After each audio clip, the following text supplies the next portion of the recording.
The meeting of the Ag Advisory Committee, Monday, March 10th, 6 p.m., Monday, March 10th, 2025, is being called to order. And member roll call. James Oku. Here. Natalie Sayre here. John Bars. Peter Markey. Here. Ryan Casey. Cole Mazaragios Anastasio. Crystal Shea, present. Yes. Oh, that Recognize was those quick great steps. timing. Sorry about that. Okay. Apologies for me. No, you're fine. Thank you for being here. Cole Mazaragios Anastasio is here for the record. Okay, Crystal Shea. Present. Daniel Theobald. Here. Okay, vacant comes back. Natural Resource Conservation Staff Jim Howard. San Mateo County Ag Commissioner Corin Whittle. Farm Bureau Executive Director Jess Brown. Here. UC Co-op Extension Rep Dr. Igor Lacan. San Mateo County Planning Liaison Olivia Boo. Here. I just wanted to kind of interrupt and introduce Robbie. He's gonna be the in-person person from planning at all the meetings now. This is Robbie. So he's Yeah. he's gonna be the what person for planning? Well, but Olivia's still gonna be the liaison to the planning department and stuff, but Robbie's gonna be the in-person person, physically here. Here, okay. Right, and she's good through the internet, And what's your so. last name, Robert? Miller. And you want to be called Robert or Rob? Robbie. Robbie. Okay, got it. Thank you. You're joking, right? You really think I could see that? I do appreciate your confidence in me. Okay. So, Robbie, sorry about that, honey. I just can't see that far. No But thank you, Crystal. So let's see what we got here.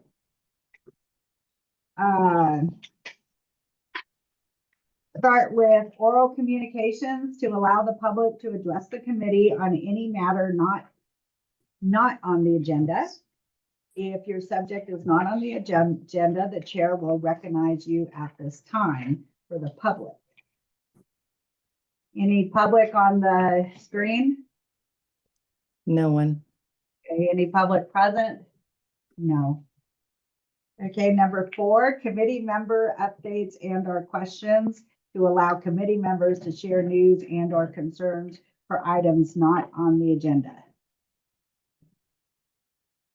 Anybody from the committee, any items not on the agenda? You want to share?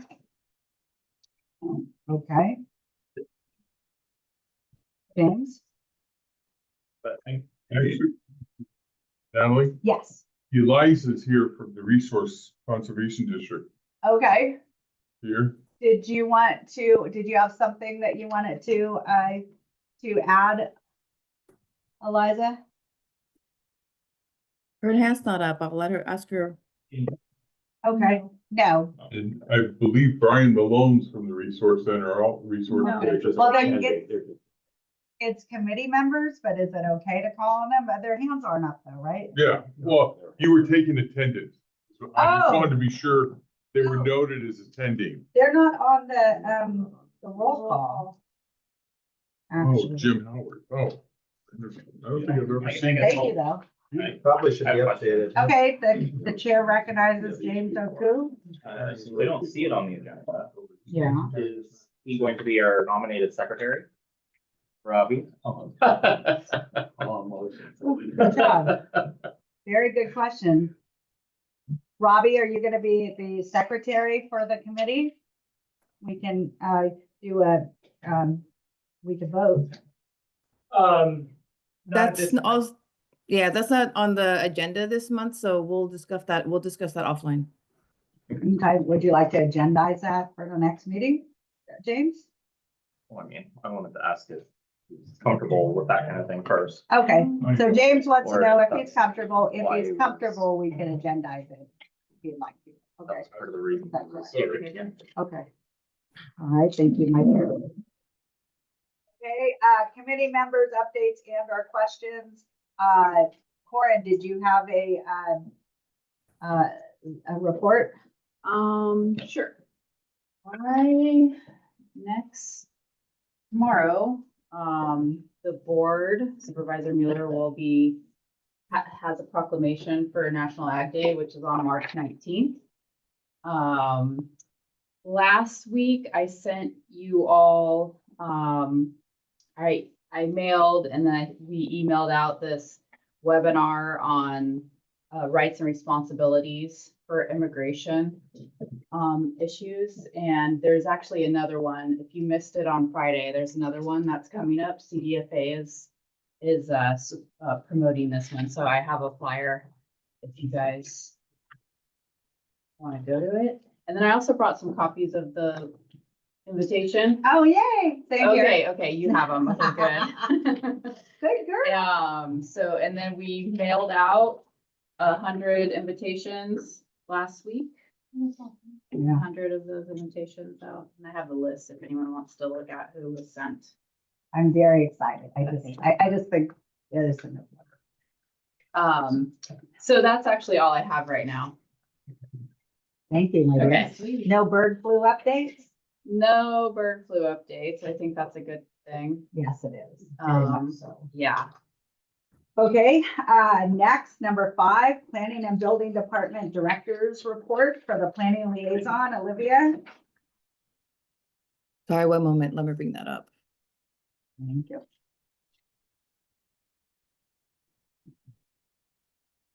Actually, while Olivia's doing that, Ray's gonna be interviewing two people, I think it's on Friday, for the vacancies Oh, for okay, cool. this. And one of them is, Pete keeps asking me about a Marilyn Johnson. Yeah. She's one of them.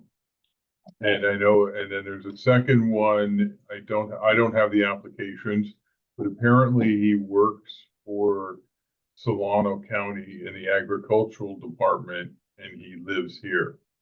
Okay. And he might be the Solano Farm Bureau, something or other. So anyhow, he's applied, so he's gonna be interviewing them. They did get like 9 applications, but the others all live on the other side of the hill.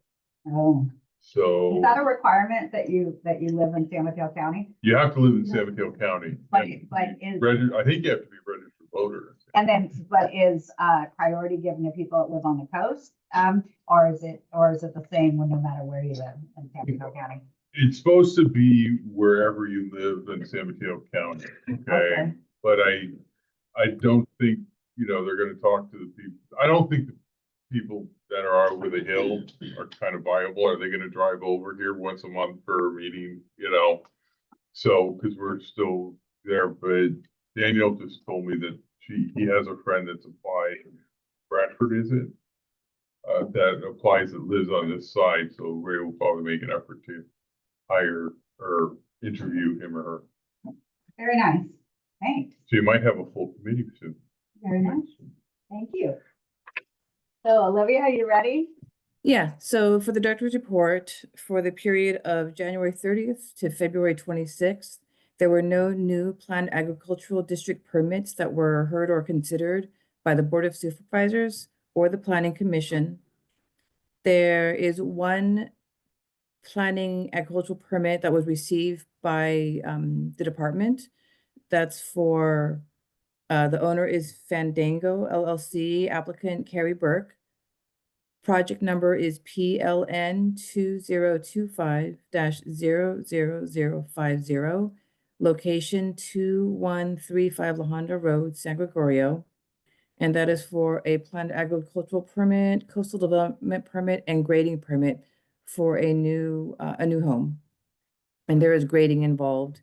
The project, I will check if the project has been assigned at the time of the publishing of this, that was not yet assigned to a planner. For coastal development exemptions, there were no new ones submitted for this time frame. And then as already mentioned, so an email was sent out, the Farm Worker Housing Compliance Task Force final report, that was emailed to you folks, to the committee, the documents, and then the link was also available on the director's report. And then the next meeting is April 14th, which is also the related to the workshop flyer that was mailed out late last week. Thank you. Thank you very much. Presentation, continuation from February 10th, 2025 meeting to collect comments on the proposed language changes to Mid-Peninsula Regional Open Space District's basic policy. Presenter Susanna Chan, Assistant General Manager, Mid-Peninsula Regional Open Space District, Mid-Pen. Susanna, is she online? I do see her. Susanna, are you available? I believe this is. Yes. Can you Hi, hear how are me? you? Yes. Okay. Thank you. Hi. Yeah. Hi, everyone. Committee Hello. members. I'm Susanna Chan, Assistant General Manager with MIPEN. I just wanted to let you know, here with me is my counterpart, Brian Malone. He's also the Assistant General Manager for MIPEN. I also have our Planning Manager, Jane Mark, with me, and our consultant, Patrick Miller, is also attending the meeting. We're here to hear your feedback. At your last meeting, I provided you a presentation providing some backgrounds on the district's effort to update our basic policy and the reason why we're doing it and the goal of this overall policy update effort. The committee wanted a little bit more time to review the information we provided. I understand it is a lot of information, a lot of background information related to our basic policy, related to our coastal service plan, and also the proposed changes that we are suggesting made to our basic policies. We hope that over the last few weeks, you had the opportunity to review those proposed changes. And we also provided you a quick guide to the district's basic policy update review efforts.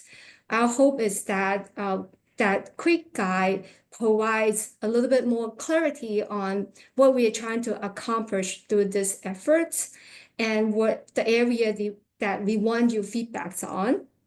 And we also provided you a map at your request from the last meeting that's showing MIPEN's agricultural properties. Everything that we have within our service area was shown on the map, and we have provided that to you. So here tonight, we are hoping that we will hear your feedback on our proposed changes. I can either just take your feedback or I can present the changes and then hear your feedback. It's at your discretion. You can let me know how you wanted to provide your feedback. I'm here. We're here to help you, and we're here to hear your feedback. And I just want to mention that we are doing public engagement throughout the coast, and we are talking to a group of stakeholders, including you. And what we're going to do is to collect all the feedback that we hear from our stakeholders, from the community, and we will review those feedbacks. We will incorporate comments as appropriate, and then we'll bring the proposed changes back to our full board for their final review and approval. And currently, the plan to bring the proposed revised proposed changes back to our board is in summer of this year. So I'm gonna pause here and see. Okay, Peter Markey? Yeah, my name is Peter Markey. One of the concerns I have, I want to review the packet a little bit better. One concern that I have is when you have a tenant that is currently on leasing your property or grazing or farming or whatever, after the way you guys put your plan in is after 5 years, it's up for review. So anybody could basically, so to speak, bid on it to try to get it. And that discourages a tenant that's been on there for a long time, that's putting a large amount of investment into the land and the property, especially grazing, fencing and whatnot. And I don't think that's policy is good in that way. And just giving everybody an opportunity on a branch that is vacant is different than somebody that is currently on the property and doing due diligence. Yeah. Thank you for that feedback. I actually would like to invite Brian Malone, our another assistant general manager who is leading the request for proposal for our grazing lease. And Brian probably can provide you some feedback related to that specific comment. Brian? There you go. His hand is up. Thanks, Yeah. Susanna. Mhm. Good evening, everyone. So one, we have our request proposal out on the street right now for several conservation grazing properties that are up for lease. So I can't discuss that process because that process, to make sure that it's fair to everyone that's involved in it, we run all the questions and answers through our conservation program manager in accordance with the process for awarding the leases. However, to bring it back to a policy basis, the policy that you're talking about is in our agricultural policy, which was the board adopted after an extensive public review process, including meetings with this group and the Farm Bureau and various groups throughout the coast to get input. And we kind of kicked it off with a producers working group to have an extended conversation and get input from ag producers on the coast. So after getting a variety of input, our board decided to lengthen the term of leases to 15 years with a 5, 5, and 5 year term.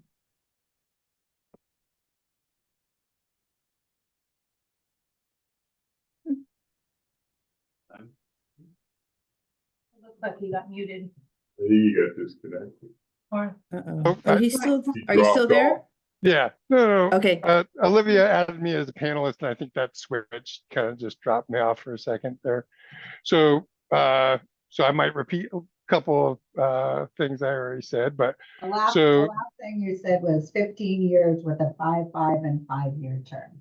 That's the last thing we heard. oh, okay. So we increased in response to the request, particularly from grazing tenants, to have a longer term. We increased it from 10 years, 5 and 5, to a 15-year term, 5, 5, and 5.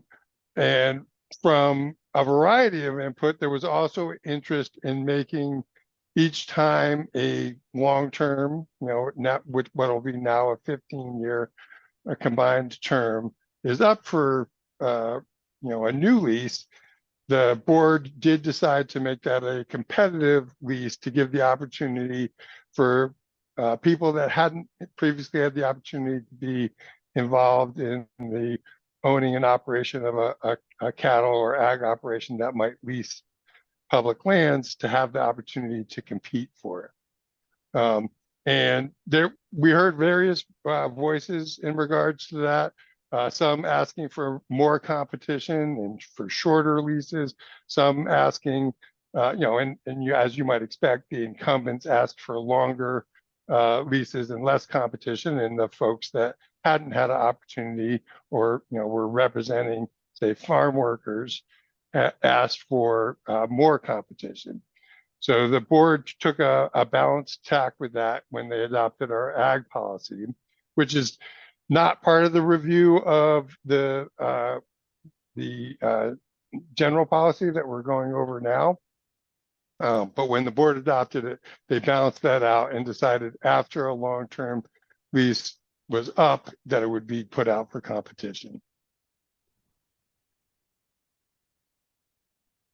And so, although, you can give us or the district input on the ag policy, that is not the policy we are looking at tonight. I think Susanna started out last time saying these are other policies that the district uses to guide the work that we do. And the ag policy is one of those, and we are not currently reviewing it. It was just adopted a couple of years ago. Right. Yeah. But having said that, we definitely can take this feedback back to our board. As Brian mentioned that, and I also mentioned that at our last presentations that the basic policy is the district's overarching foundational policy. And under that basic policy, there's those individual policies that provide more specific policy guidance in a specific area. The ACT policy is one of those policy, the secondary policy under the basic policy that provide guidance related to agriculture, right?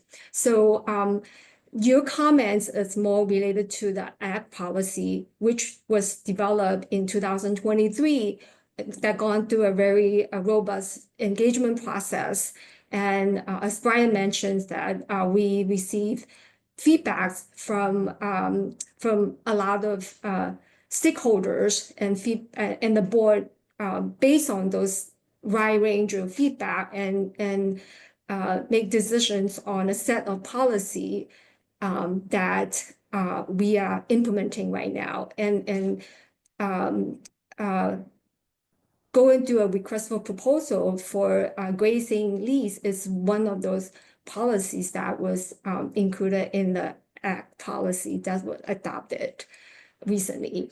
So we are carrying out the policy that was adopted recently, but we definitely can take your feedback back as part of this process to let our board know that you have some concern about the policies, that specific policies in the ACT policy, which is kind of underneath this overall arching basic policy. I hope I made that clear. It's a lot of policies that I mentioned, but it's a different tier, different level. And right now, the policies that before you that we would like your feedbacks on is this basic policy, the overarching policies that guides the districts carrying out our missions. And we have some proposed changes to the basic policy to incorporate the coastal protection area into the basic policy. And we are asking your feedbacks on those proposed changes. Thank you very much. I know Peter, Daniel, and Cole, thank you, have their hands up. I'm sorry. Okay. I'll just go in the order that they went up. So actually it's Peter, Daniel, Cole. So Yeah, thank you. I just want to just summarize it really quick.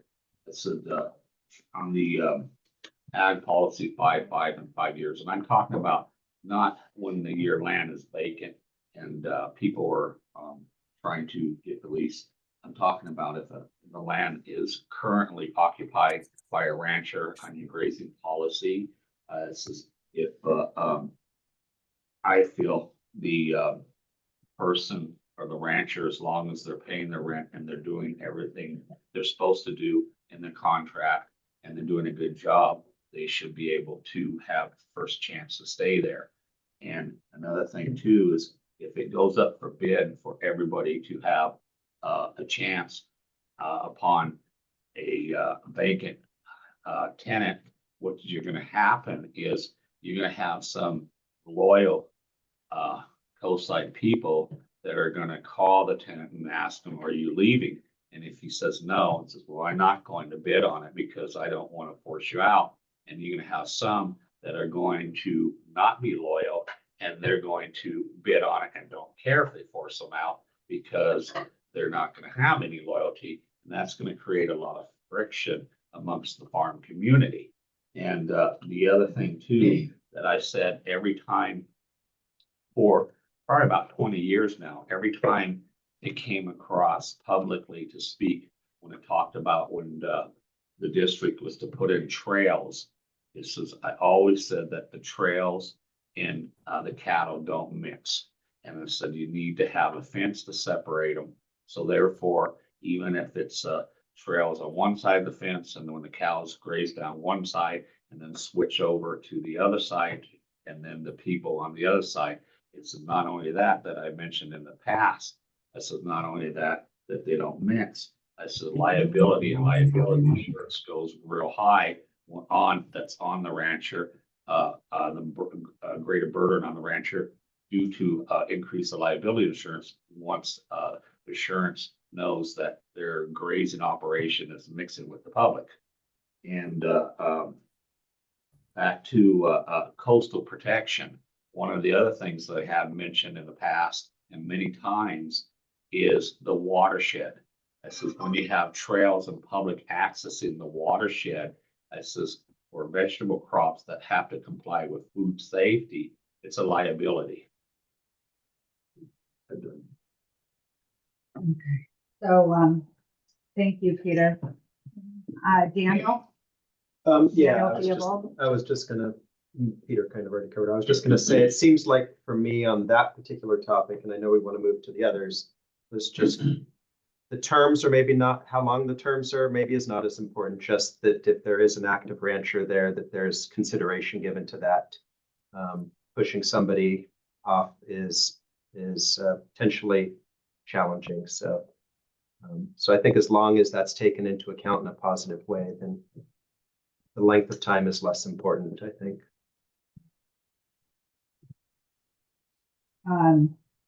Cole? Cole Mazaragias Anastasia. Yeah, no, I just want to echo, I think what Peter and Daniel said to a large degree, in the sense of ultimately, I think it's in the interest of Mid-Penn, from a conservation perspective, not to mention the agricultural perspective as well. I think that if the tenant is operating with a 5-year lease or even a 5.5 lease, the issue is there's not a long, it's not necessarily that long of a timeline for a farm business, to where the investments they're going to be making into that land itself, not to mention infrastructure, if it is relevant to be putting infrastructure in, is going to be approached very differently. And so there's a viability issue with the farm. On top of that, I think from a conservation perspective, there's also a greater issue. I think that if you're focusing on short-term leases, with the row crop vegetables, for example, or most vegetables, the way you treat your soil is often very different if you're doing it from a short-term investment perspective. Similar with ranching, it's more of a short-term investment perspective, while longer-term leases are going to lead you to be able to put more investment in the soil itself. And I think that there's some underarching or kind of underlining conservation issues in terms of land management when it's looked at from a short-term perspective. I think that the goal from my perspective should largely be how do we make sure that the land is being managed in a way that's how are we managing the land in a way that basically is accomplishing the conservation goals that we're doing so. And it's a lot harder to do that with a short-term lease from a farming perspective. The second point I was going to ask, or the question I was going to ask as well, is in terms of how Mid-Penn determines, I didn't see this in the packet anywhere, and maybe I missed it, but how Mid-Penn determines which farmland is available for conservation grazing versus available for like vegetable production, for example. Is there a certain criteria that's utilized to kind of decide what's used for what purpose? At the discretion, if you want us to address these questions, we could also just take them as input. They're not again addressing the the policy that we're here tonight, but if you'd like me to, I can kind of go through and at least touch on some of those. Okay. Just to clarify that second question though, is that something that's like relevant to something you mentioned? Is that not part of this current packet because it's not mentioned, or is that a policy? Yeah. So I'll go ahead and dive in there, and Susanna, cut me off if I'm taking too much time away from what you want to accomplish as far as getting input on this policy. I'll kind of go backwards. So as you might have guessed from the title, we give it conservation grazing leases. our objective is to manage the lands with a conservation perspective with that grazing lease. So we do that in conjunction with whoever is on the land. We develop a rangeland management plan that kind of prescribes. It also looks at what infrastructure, because infrastructure is really important for both beef production and for taking care of the land. So for instance, in a lot of properties that we've acquired, we've fenced off riparian areas and then provided off-stream water sources for the cattle, which helps distribute the cattle. Also, we've added cross fencing. So as far as the investment in the infrastructure, the district has made huge investments in the infrastructure to make it more viable for the rancher, and then also to meet those conservation goals. And that again is also a reason that we extended the lease. We heard that also from, in addition from our tenants and the Farm Bureau. We also heard it from the RCD and NRCS that there needed to be a length of time where people could apply for grants to implement improvement projects. So that's very much all part of the picture. A lot of that, not the details, that's in the implementation, but a lot of that is laid out in kind of what our goals are, both in our ag policy, and then we also have a separate grazing policy in our resource management guidelines. If anyone wants those, just ping me and I can provide them. In regarding to choosing what type of use, typically when we've acquired a property, there's an existing use and we would be biased toward those uses. It's laid out both in our conservation grazing policy and the ag policy that grazing is a really, for us as a land manager, really effective tool to maintaining important coast and grasslands, and the animals that depend on those grasslands like badger and meadowlark, even overwintering burrowing owl, and lots of other creatures and plants that are dependent on those systems. So we have concentrated our ag program on grazing, although we have acquired a few row crop properties, which we have continued leasing for crop production. And you can see that on the map that we provided. There's a lot of, I think we used orange and then purple for a few row crop areas.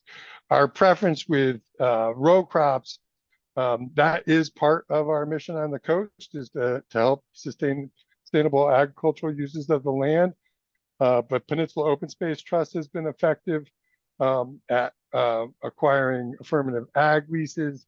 And our new ag policy is also allows us to look into the districts contributing to a affirmative ag easement so that the operator continue working on the land. And in that case, I think it's sometimes a better situation for the operator if they can afford to purchase the land, because then there's an ag easement that the district might contribute to, but then they would maintain full control and use of the ag use of the land. And then, to go back to the previous comments, which, Peter, of course, I've heard from you, and as your input and others have been incorporated into the various policy discussions that we've had. We do feel that public access and grazing works well together. We've been successful on the 2 properties we have so far with public access.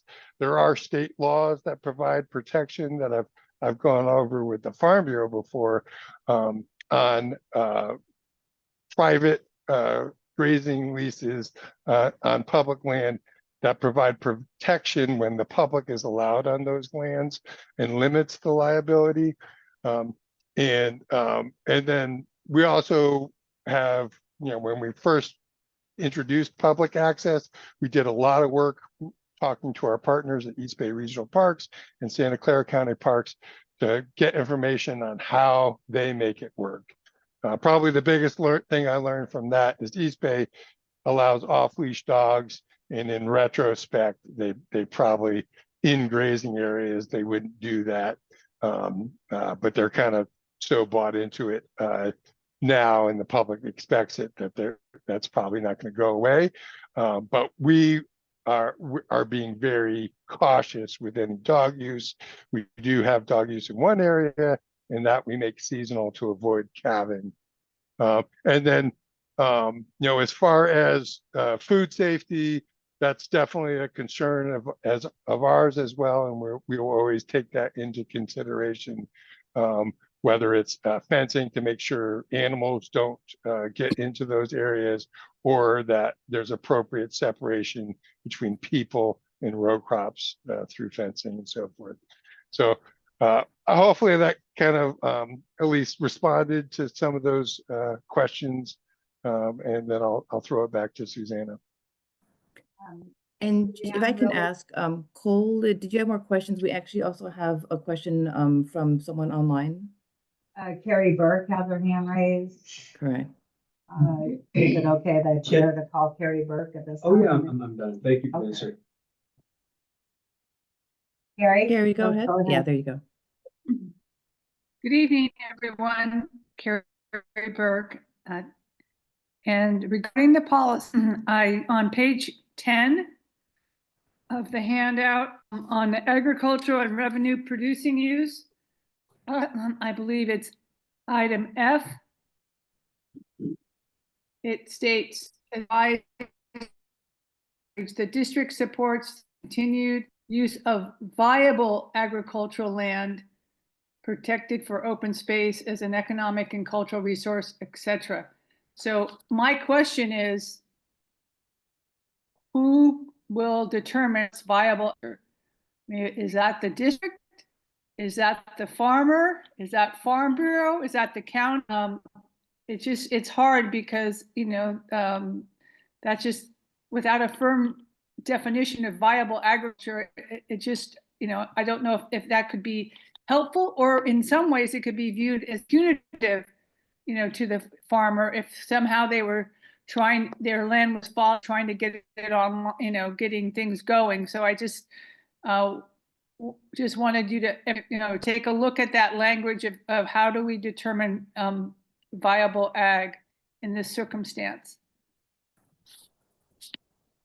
It's in this agriculture and revenue producing use. Yes, I Very got first it. item. Yes, thank you. We took that comments down.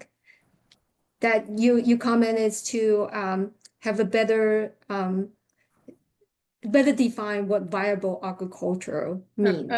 Viable, viable agriculture. Who determines viability? Yeah, okay. Carrie, thank you. Right. Did you want to answer that, Susan? And then we'll go to the next person. I think from district's perspective, our board will be the one that making the final decisions on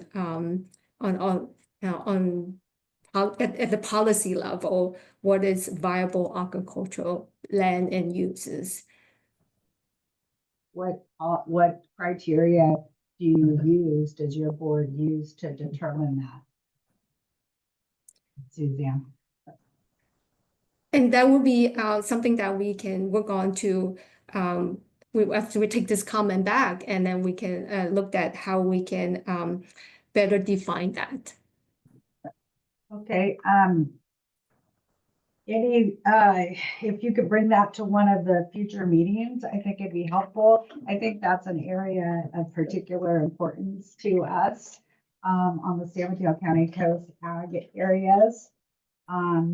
I think that from the perspective of viable ag land, that we've seen historically things built on prime ag land. And if in fact the organization is serious about preserving ag on the San Mateo County coast, that we not only have to put that in our mission statements, but we have to put that into real time. And that's, I feel importantly about that. Daniel Theobald, you had your arm raised? Yeah, just a really minor language thing. So under the policies, district purpose, it says, as an open space agency, the district's primary purpose is to preserve open space, et cetera. And then the proposed change is on the coast side. The district also works to preserve agricultural lands of regional significance.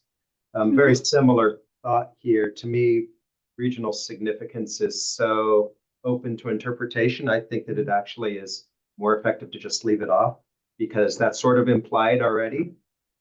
So on the coast side, the district also works to preserve agricultural lands. Whether or not it's one that's worth preserving ultimately will be somebody's decision anyway. It just seems like regional significance maybe doesn't add anything and potentially creates an opportunity for non-productive debate. Like I said, minor issue, but it seems cleaner to me without it. Also, thank you, Daniel. I would propose that regarding viable ag land, that when that something is coming up for that interpretation, if it could be discussed with the AAC committee.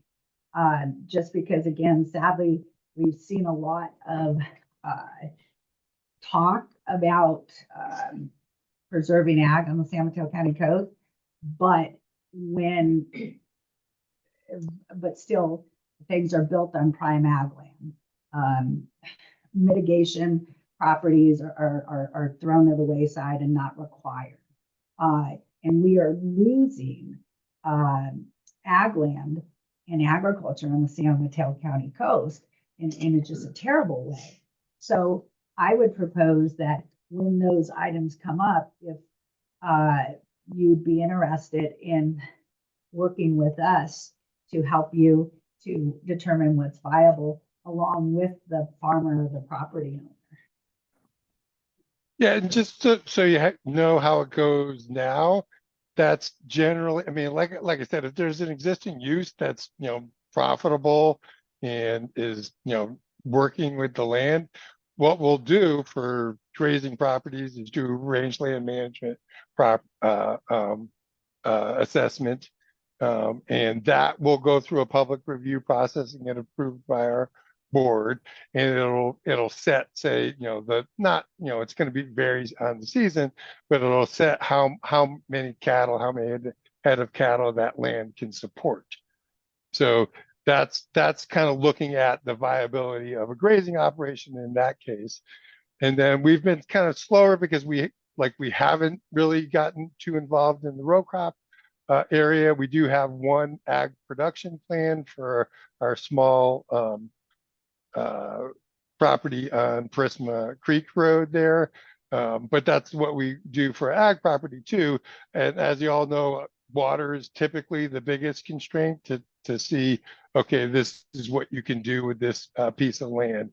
But that does go through a public review process and gets adopted by the board. And, our biggest partner in that is the person that's working the land right then. Okay, thank you. The chair recognizes Cole. One additional question you guys I had as well is in terms of if the land is determined to be viable that was not utilized for agriculture at the time that you first purchased property, or for example, if there's existing property owned by Mid-Penn that from, let's just say, from the perspective of a farmer could be used as viable for agriculture, but currently has no agricultural uses. Is that something that is there a process for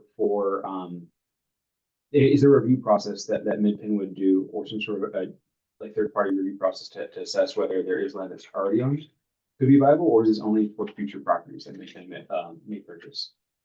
I'm just curious, just from my own. Yeah, so that would kind of be in our general preserve planning process. We would look at and evaluate whether land could go back into production. That is something that we've done. Most everything on the coast has some history of grazing or ag production. There even was a lot of flax production up in the hills. So there's usually some history to look at, and usually we'll get input. One area that we've already identified is the kind of front side of Cloverdale to evaluate whether we could add grazing there. Although I will say that most of our coastal grassland properties are already under grazing leases. I do think we're putting our money where our mouth is, and it has been focused on the grazing because I think that's the best fit for us. And we've invested in the infrastructure on those properties as well. I don't think ranching would be as healthy or at least as stable as it is now without that intervention. I think a lot of those properties would have got carved up into little ranchettes. Thank you. I think that I would also encourage you, this is Natalie Sayre, the chair. I'd also encourage you, and thank you for coming to us for our input, by the way. I would encourage you two things. Number one, I understand that the ag policies that committee members have brought up were under the ag policies, but it's my understanding that's under the umbrella of your basic policies. And I would ask you, because it's so intertwined, to take that information into account when you go through your basic policies, because I think that is very important in terms of your questions to us and our input. And then secondly, I would also invite you to come to our next meeting on April 14th from 7 to 8:30, because the workshop topic is preserving agriculture in the San Mateo County coast and some of the regulations and things that we can do either as an organization, either as a county or farmers ourselves to preserve ag on the coast. We've lost a lot of prime soil. We've lost a lot of water rights. Farmers' water rights have been taken away. There's been so many things to attribute to the decline. So I think that may help with organizations like yourself to hear from the ag community, perhaps in one setting. And that's April 14th here at the Head Acott Center from 7 to 8:30, if you'd like. And thank you, by the way, for all your time and coming back to us. Also noting Carrie Burke has her hand up when you're ready. Thank you, Olivia. Carrie? I just had a comment about the topic of viable agriculture. And in light of Mid-Peninsula, they have this additional capability of subdividing property without needs for agricultural easements, and that then creates parcels that are of different sizes that individuals can't, that the test for viable agriculture for those resulting parcels that aren't needed for recreational purposes is important, because we don't get anything else out of it. I mean, as the agricultural community. So, I mean, I think, since we're not getting an easement from a subdivision, which would be the burden on a private landowner, I think it's really important that that test still be put on the, since they have an enhanced capability to do, acquisition and subdividing, which is so onerous that I'm sure that we all know that there aren't hasn't been any subdivision of agricultural land of any of PAD land, created any part really for many decades. And so that's not happening. It's very hard to do with how onerous it is, with the size of the small residential parcels and the larger parcel with a constant ag easement on it. So I just think that I would hope that that the Mid-Peninsula Regional Open Space Board could really discuss about that they have an obligation to have some residual agricultural viability for those parcels that they may be creating with these acquisitions, and that hopefully could have a dual purpose, to have the recreational opportunity and then still to retain some of the agricultural uses. And I know that's what, but I just hope that the policy could provide a little bit more assurance to the agricultural community because I really know that they feel like they've kind of don't have that same opportunity. Thank you.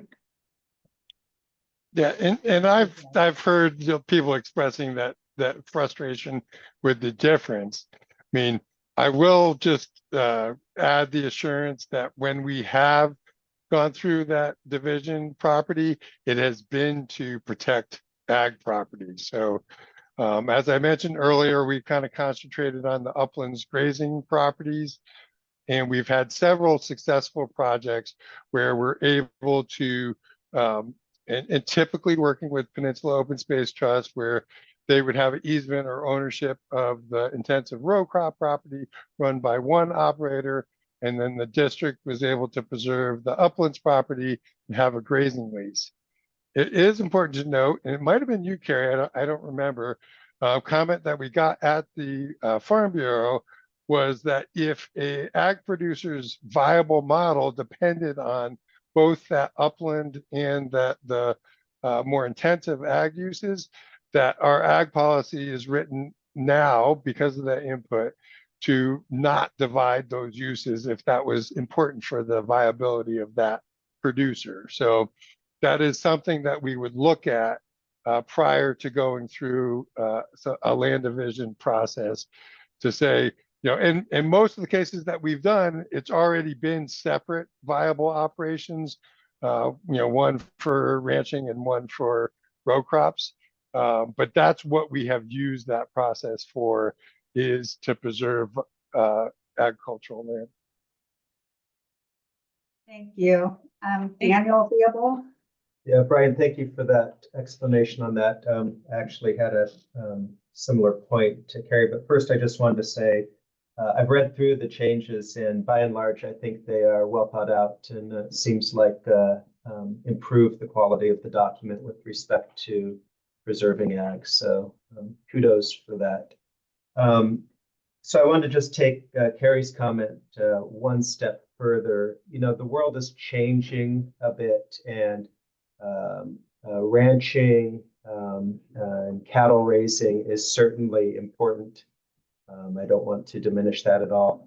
One thing that is becoming more and more important is local crops, so local production of vegetables and other agricultural crops that are not, not ranching, not meat. Meat actually preserves very well and travels very well. But broccoli and asparagus and lettuce and those kind of things don't travel very well. So we really need to invest more whenever possible in growing those things locally, making them available to our school children and local populations. So I would just suggest, and I know many, many people who would love to have an opportunity to start farming, and there's just no opportunities. Land is impossible to afford, that it just doesn't pencil out. I think there's an opportunity there. So I would suggest, if possible, whenever there is an opportunity to evaluate a land's viability for maybe partial vegetable production, that be done and that be given priority. As you already mentioned, splitting a property between grazing and vegetable production is certainly possible. But I would just encourage additional emphasis on that, and if possible, maybe even including in the overarching documents that, priority-wise, let's get vegetables growing here in the county as much as possible, and then beef production, as the second priority. Yeah, and I think one of the things that's helpful in that is the ag soils mapping and the mapping of the significant, because most of the grazing happens in the poor upland soils, whereas there is good identification of those soil areas, which, by the way, the Coastal Service Plan has prohibitions on us, even though we're not a typical developer, sometimes we do, whether it's developing a staff facility or a recreational facility, we're prohibited in that Coastal Service Plan of doing that on significant ag soils. Yeah, and I'll wrap up by saying that a lot of the research that I've been doing personally has been showing that you can do significant amount of crop production on land that was previously considered only good enough for grazing. So again, I think that there's new approaches that potentially open up a broader opportunity for vegetable production here in the county that should be considered. Noted. Go ahead, I'm sorry. Did you have a comment, Mr. Malone? I'm sorry. Oh, no, I just was saying that I heard the comment about the vegetable production. Yeah, thank you. Thank you. Peter, you had your hand up? Peter Yeah, Murphy. I just want to make a statement, and this was calculated years ago, like 20 years ago. From on the coast side of San Mateo County and to the city limits of Santa Cruz, we calculated about 2,500 acres of prime ag land was taken out of production, prime irrigated ag land that was taken out of production by either the state or an open space group of one kind or other, not by private ownership. So I just want to point out that we don't want this history to continue that's taken out of production by an open space group of historically how it has happened in the past. Thank you. I think that to piggyback on what Carrie said regarding assurances and the data that Peter just provided, any thing that you can add to statements such as the ones that you have on page 5 regarding preserving existing and potential agriculture operations and the use of prime ag land, if you can perhaps put something in there that may be a little more specific to preserving prime ag land on the coast. So if you want to, thank you, Suzanne, for jotting that down, because I think that we've taken the antecedent and now the behavior, and we believe we have a possible solution. So, anyone else have any questions? Or Suzanne, you came up on the screen. Did you have something that you wanted to say? If there's no more comment, I just want to thank you for your thoughtful comments, and we took notes, and like I mentioned earlier, we will take those comments back, and we'll continue with our public engagement process. So we actually gonna meet with PMAX tomorrow, and we also plan to go to the city of Half Moon Bay to get their feedback, and then we also have a couple public meetings that we will schedule in April. One will be in person on the coast side, and then one will be virtual, so that we can cover all the bases, and the public will have the opportunity to provide feedbacks, and we will collect all the comments, and I said we will look at it and incorporate changes to response to those comments as appropriate, and then we'll bring it back to our board for the final approval in summer. Thank you Of so this much. year. And I do want to stress again that you're very much invited, and I think it might be Yes. good for you all. And I understand that you do listen and ask for feedback from farmers. But if you would like to come to our next meeting, Okay, because that's specifically what the topic's going to be, beginning at 7 o'clock. yes, Yeah, April, your and- April meeting, yeah. And then just so for you guys to be aware of our division of responsibilities, I'm responsible basically for our field programs, our maintenance, our rangers, and our natural resources. And within that is our ag program. So all the implementation type stuff. And when we went through the ag policy, I was taking the lead on developing it. Whereas Suzanne is responsible for our planning, engineering, construction, kind of doing long range planning and policy stuff. So I'll check and see my availability for the next one for me or some of my staff involved in that ag program. But as far as the implementation and management, that's under my business line. Thank you very much, and thank you for your time. Nice to have you here. Nice to Thank meet you. you. Thank you. I appreciate a really well-run meeting and thoughtful questions. Yep. Yeah. Thanks. Okay, thank you. Okay. Bye. So, yeah, next,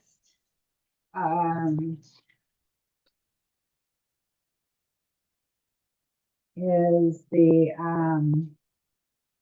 number 7, discussion items. All committee members propose holding AAC monthly meetings approximately April, May, and June 2025 to invite different categories of farmers to AAC meetings to collect on ideas on how to preserve ag on the coast side, proposed farming categories to invite. And there's the list of the categories: farmers, flowers, nursery stock, potted plants, Christmas trees, cut flowers, ranchers, livestock, row crops, ornamentals, vegetables, fruit and nut crops. So as an update, to reiterate from last meeting, we actually had taken all those and put them together to invite them all at the same time to our first meeting that we're going to have on this subject, and that's on April 14th. What has happened in the interim, we had 2 subcommittee meetings, and some wonderful things have happened at the meetings. First of all, we did create a flyer for the event, and if you guys can take a couple of them each, so you can take one for yourself and share them with other people. I want to thank everybody who was on the committee. It just seemed to really be productive and kind of, really get things done. And I also want to thank Corinne and Olivia, because wow, thank you. So this young lady sent all the flyers out to everybody via mail. And Olivia, you've just been fantastic with the securing the space, helping me with different things and the editing on the flyer, which brings me to a couple of other items regarding this. But first, I want to tell you what happened at the subcommittees. So basically, the first meeting, we'd already said at the last AAC meeting, it's going to be everybody. But what we're going to do is, when you look at the flyer, at the bottom part, you see the areas that we're going to cover. So it's basically a lot of what we talked about in here. We're not going to cover agritourism because we felt that that was a separate entity within itself, and that there's so much involved with that. Hence, because we just redid the ag tourism policies about 1.5 years ago, and it took 2 years to do. So we needed to sort of keep that separate, just for the purposes of moving forward and being as concise as possible and still getting the job done. What we're going to do is we're going to have an outline. So when people enter the space, they can grab the outline paper. Basically, the outline is going to have these different areas we're addressing: multi-generational housing, zoning regs, land use, farm labor housing, and then miscellaneous.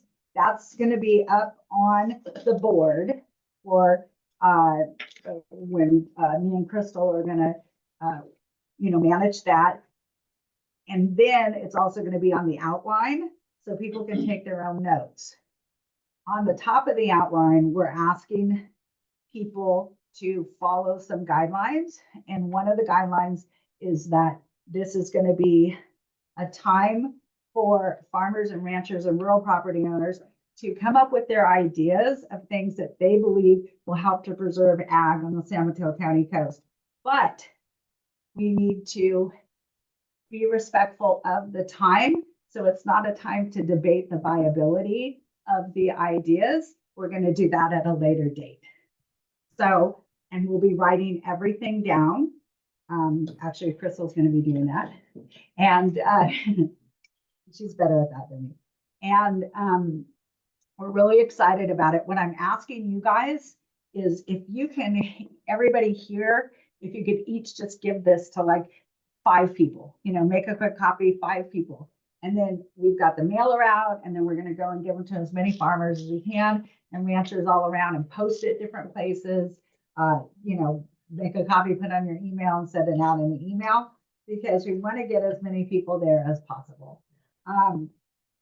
And the other thing that Olivia and I talked about is, she would like to know, what people from the committee can help set up chairs, prior to. It's, so this is gonna be piggybacking our meeting that starts at 6. So I thought if we could be here at 5:30 to pick up chairs. So is there any volunteers from the AAC committee? Okay, so Crystal, yay. Okay, thank you, Daniel. And Corin.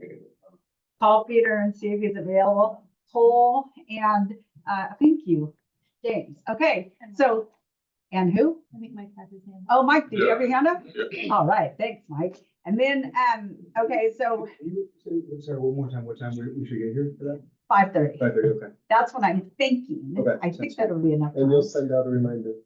I will send out a reminder. Thank you for the reminder to send out a reminder. So, okay, so yeah, so great. Thank you, you guys. And You yes. need the posters, the, Flip charts? yeah. Well, guess what? This one here did, which I I got 'em. so Oh, you did? admirable. Okay. She I did. did, except they are not the sticky ones, so I didn't realize they were on a wire bound on the top. So Okay, flip so over, I they'll got flip 2. over, okay. So. But you don't have a stand for it, right? Easel? Yeah, do you have a easel or stand for it? I might, I Okay. forget what they look like. We typically, I think we order the ones with the sticky backs usually, but I can, if you want, I can bring some. Why don't you Yeah. bring some just in Just in case? case. Is that What about okay? I'll markers? ask the front, actually, I'll go ask for right now if they have any. Okay. And then if not, I might be able to borrow some from work. Okay, great. How's the timing of the meeting gonna work in regards to like dinner? Oh, for dinner? Yeah. Well, we were gonna cater. No, I'm just kidding. Oh, yeah, it'd be I nice. know, we should, right? Well, it's the same time virtually as our regular AAC meeting, except it's just running over a half hour. I So, only eat at 5:30. oh, I see what you're saying. It's a little Come early. here, Well, 5:45. yeah, come at 5:45. You first can come. When you show up this. Well, you know what, maybe I could get a little something, at least for our volunteers that are helping out, beforehand and bring it to the. So, nothing fancy, but something good. Are you having the regular meeting at 6 as usual? And Yeah.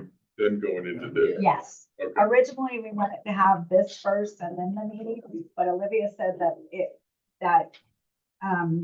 correct me if I'm wrong, Olivia, or if I say it incorrectly, but something like it has to be, or that the rule is, or the way it's supposed to be is that, yeah, the meeting has to go first, yes. Correct. So, yeah, and That's that's the focus of this committee. the protocol, yeah. And so, yeah, And we'll just have a regular meeting over there in the grand. Yes. Okay. yes.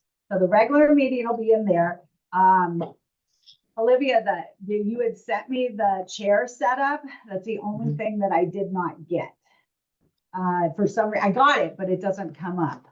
So, Oh, how did you, because I thought we would just have the chairs all out and then one long table for the committee members. yeah, that's how it was set up. That was Okay. let me see if I can, I don't know if I can, I might be able to share. It was basically set up like a typical public meeting style. With Okay, a table in the front, across the front, and then chairs. Yes. Let me see if I can. fantastic. Thank you. Okay, then we'll do it that way. And then Eliza Milio has her hand up.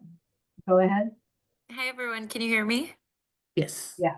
Okay, great. I was just gonna ask if somebody wants to email me a copy of that flyer. I can send it out to my listserv of farmers. I can do it. Eliza. Okay, awesome. Thanks. Great, thank you. Thank you very much. Eliza, I'll probably send you the flyer for the tire recycling. For you Okay. to distribute to your people also. Yeah. It's March Yeah, that 22nd, I think. okay. Yeah, I guess that this is standing offer if anyone ever needs anything outreach to the farming community. I have a lot of emails. One of the other things we're asking participants and people that come to the meeting that are going to provide input is to just be familiar with some of the regs and things that you're wanting to change. Like, because we're not asking for these grandiose things that perhaps would not be possible. We're just really trying to make it so that we can have successful farming on the coast and sustain it and everything else. So, and preserve it. So that's one of the guidelines as well that we'll have.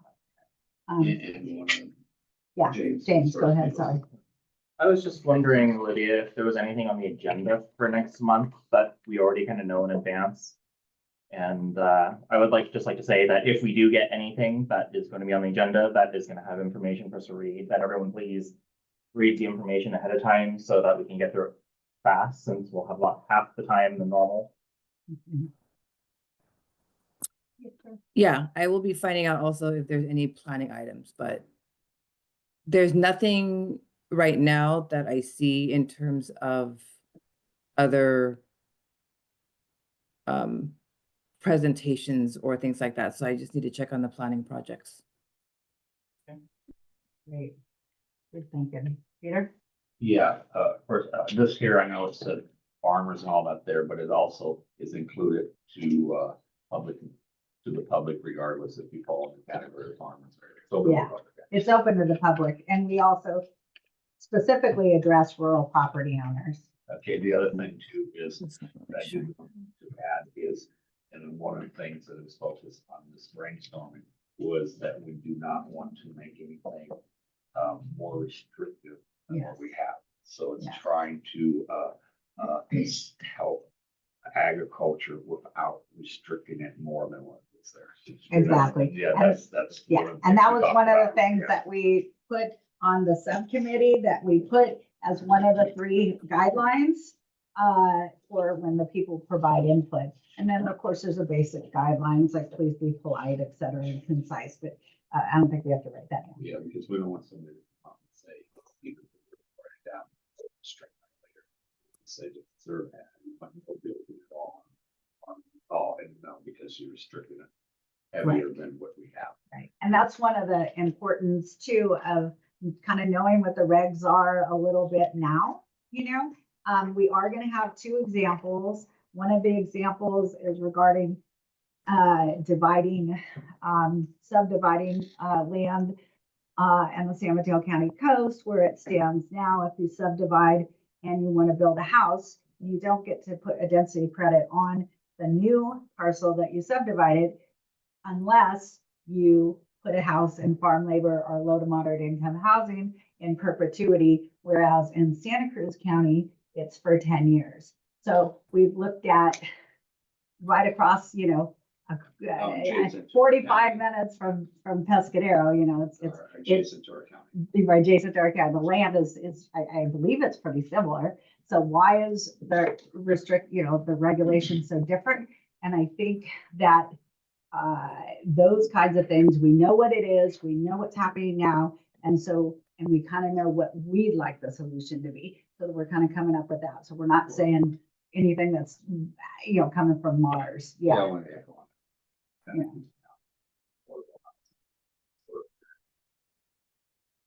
Right. Here, it's an opportunity. Right, that's what I'm saying, yeah. And so, and of course, we'd like it to be 10 years. And I think, so that's what we're gonna ask of people at the beginning of the meeting, is just have an idea of some of the regulations, how they currently exist, how you would like to change them, and what the benefit would be to farmers in preserving agriculture on our coast in changing them. So basically those three steps. Yeah. And one of the things like we talked about affordable housing, legacy homes and whatnot. And Dan gave a great scenario, and that here a few meetings back, one of the sons gets a job, and that's over the hill, say.com, and making good money. Well, he can stay in farm housing on the property, or he can stay in affordable housing. We made some changes, so therefore he could still have this high-paid job that will help the family, but also live on the farm. So he could help on the farm, and I see some changes there's been to make that happen. We could see how we can make it work. Yeah. Yeah, I think a little bit of a change of attitude of like somebody's trying to get away with something versus in that scenario, my son with a good job living on the farm, that's only gonna benefit the farm. Exactly, I see It's that. only gonna I see benefit that the farm. Also, Yeah. and I'll take a scenario as a ranch livestock. Somebody's always there, you know what I mean, even, and he's helping out. He says, and he's feeding the livestock, being there if the fence breaks or whatever. And, but also has the flexibility by helping the family by if he's able to work in a high paying job, great. Or the way it is now, he couldn't live there if he had a high paying job unless it's the primary residence. And so, and then therefore, if it's secondary, it can't help the family. And so, and we're talking not laborers, we're talking owners, children, grandchildren, and that flexibility. Right, and that goes along the lines of generational housing that Mike, you Right. brought up at that one meeting, and then Daniel gave that excellent example. And it made a lot of sense to us when we discussed at the subcommittee meeting. So we really appreciate that. And so that's part of it. And currently the regs are for farm labor housing, you have to work 20 hours or more a week in agriculture. And you have to have at least half your income in ag. So if in fact that's the case, what we're going to use as an example, and this is an example, we're going to have 2 examples that we're going to bring forward to everyone when we start, and we're going to propose that it be changed to or instead of and. Not the laborers. But yes, but with a clear caveat that this is for farmers and property owners, not for the laborers. And there's, because it could get more difficult for that, because we're looking for the family generational farms to be able to continue. Yeah. And with the way labor is shortage and difficult and more small farms coming up, it will be back to like the 40s of just a lot of small farms and more of the families pulling together and more of the families living on them could help. So Right. Mike, yes. I just wanted to ask, a couple things is there somebody that's gonna be there to collect the names and contact information of who attends? So that if they make a suggestion, you can follow up with it, or you have a mailing list to send whatever report you're gonna present to planning. I imagine this is going to planning, so you know what I mean, that. Yeah. And then the second is, I don't know if you'd want to consider just a minor revision on this of an email for people to send in suggestions if they cannot make the Zoom meeting or maybe we in send person. that afterwards to not deter them from coming. Well, it's up to, Yeah. you know, well, no, but I mean, if someone cannot make this meeting, you send it, there's an email available or a Google form or something that they can take and fill out. I and think make their it's a suggestion. great idea. My only concern, Mike, is time, because we, by the time we did our edits and then we sent it to Olivia and she did her edits, and Corinne, I think you threw a couple good edits in there. By the time we did all these really good edits, and however could use that, I think that's a great idea. But by the time we did all this already, No, I think we'd have to get it out. I realize I'm late in the game. No, you're not like. I think, well, again, I think It's over, just, I'm worried about time. Yeah. I think it'll be better for us anyway to send that exact message out, but after the meeting, because otherwise, if I get that message, I'm not showing up to the meeting. Right, Yeah. you're sending. an I'm like, email. oh, I can just send an email, great, and then I'll never send an But email to you. That's a good. Do you have someone signed or form for people to sign in so you can contact the Yeah, but attendees afterward? And have their phone number and their email and their full name and the name of their farm. It's different, like those 4 areas, right? Well, just their Poor mailing thing, it can address help a too. lot to do. And their regular mailing address. And their social security number. Yeah. Bank account. My biggest concern is that we're not gonna get the turnout. Have we thought about like all the other farm-related organizations that we could send this to? Alice, Puente, I don't know. I mean, We other- can get these out there. I say that we all choose right now, just because I want to really nip this in the bud, get it going and really rah, rah, rah with the pom-poms kind of thing. I know, is, my My husband said he was gonna buy me a pair of pom poms. It was like, actually. Anyway, I say right now, let's assign, and I understand this is not the subcommittee, but let's assign, like, I'll go to, I could hit all this, and I could hit like the Half Moon Bay FFA, and like Daniel, like, there are two places like you can hit, and we just say, okay, you're gonna hit these people, I'm gonna hit these people, like that. You know what I mean? To give a flyer? To give flyers, yeah. Well, Like- you sent me this one. I'm happy to share this with the Half Moon Bay FFA. Okay, so Crystal, you're Half Moon Bay FFA, Someone doing 4-H. and I can do that too. I can Okay. email both I mean, it of them. might be interesting to have some students there. Crystal's They have a 4-H. future Anyway. So Well, at we're least preserving it. even if they don't have input, to be a part Yeah, of it. you exactly. know? I But- can share it with Community. the Yeah. the director. and Okay. the mention. Okay, I will hit all this. Daniel, who are you gonna hit? But, I'll hit whoever somebody tells me to. Those How are my about, only how about suggestions. Puente? I can do Puente. Are you close to Puente where you are? Yeah, Okay. I'll take Puente. I do have a I don't connection there. know if they actually, I know there's a lot of farm laborers that use their services. But I don't know. Yeah, I mean, this isn't specifically targeted at that community, but in some sense, it is specifically targeted at that community. Well, So, they're welcome to come Yeah. and, you know, yeah, exactly. exactly. Not gonna be any farms without labor, that's for sure. Well, yeah, that's true. I'll hang one in the Sanji post office too. I'll go Okay. by in the morning and put one up there. Good. And And then, if you want, I can do the Half Moon Bay post office too. okay, are you, don't volunteer anymore. And You're- for 1 second. You're working too hard. I'm sending it to the farm. Okay, you're saying that, like, everybody in the Farm Bureau? Yes. Like, I will see it on my email. Yes. Okay, what date are we looking at by, Jeff? We can do it. Oh, yay, okay, thank you. Okay, as you can tell, I am excited about this because we don't know if it's gonna make a difference. We don't know if there's something that the planning department looks at it and goes, hey, you know, we can do this, or this makes sense. But we're trying, and I think it matters. I think it's a good thing, you know? One thought in terms of running the meeting effectively, I Uh-huh. think we should have a strict time limit for comments. Usually it's 3 minutes. Yeah, maybe we should have an official person who's keeping time. Okay, so I'm not gonna. Just Crystal, you to- can't do it 'cause you're already doing too much. Just to make sure that everybody gets a chance to engage. Okay, do you wanna do that? You wanna be that person? Oh, no, I will if you ask me to. I can probably do that. Okay, Oh, yeah, could you do that? he's more normally? authoritative than I am. Okay, Yeah. is that okay, Mike? Yeah. Thank you. How are you gonna time it? Like, you have like a little? Okay, perfect. Goodness, he's got a smartphone. You don't have something that dings and goes, Eat that. Yeah, I Oh, can yeah. just set it oh, really? Do you want me to send it to the chamber?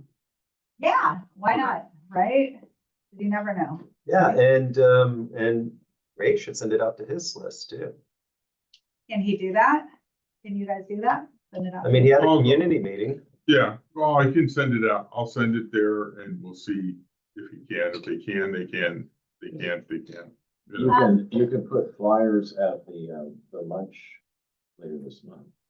The luncheon. Oh, yeah, the farm, yeah, I already asked, Donna, Garcia, she's on the committee, and she got approval, so we're gonna have the flyers there at the Farm Day Luncheon, yes. Yeah, I mean, I think if we had time and I was gonna make a change to this, I would just say in-person attendance strongly encouraged. And then provide the Zoom link for the same reason.